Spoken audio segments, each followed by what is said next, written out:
Everyone in the entire world has consumed some sort of media, whether it be television, social media, or classic literature.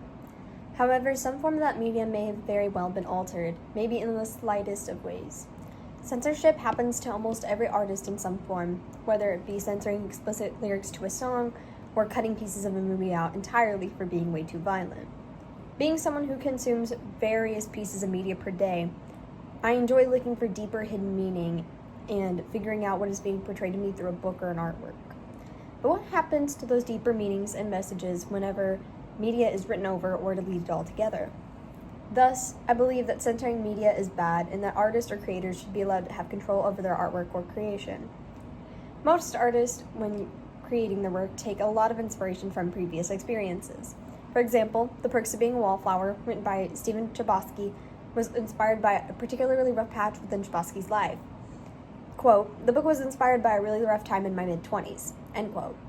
This was a very important work, not only because it brought awareness to mental health and the importance of self-discovery, but it made many teenagers and young adults who were struggling feel seen and heard.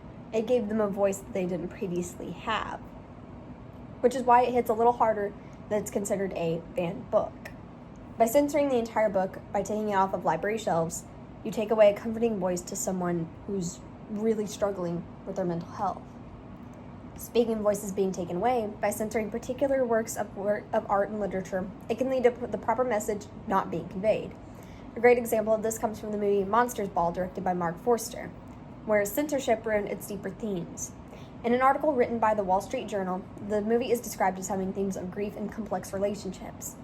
However, the movie was censored due to having explicit scenes, most of which audience members could not handle. By censoring these intimate and nuanced scenes, most of the complexities within the movie were entirely lost, leaving those who watched it underwhelmed at best and completely turned off by the movie at worst. A solution to the censorship issue would allow the original creator to choose their own censors or allow them to choose where their work is published. By allowing the creators to choose what they want to censor, they can ensure that their message is still being heard and understood. Also, allowing them to choose where their product or media gets posted allows for others to properly consume the media entirely without censorship. It gives both the censors and creators equal opportunity while also keeping the creator from experiencing any backlash resulting from censorship. In all, a creator should be able to release their work without any censoring as it can damage their intentions and credibility.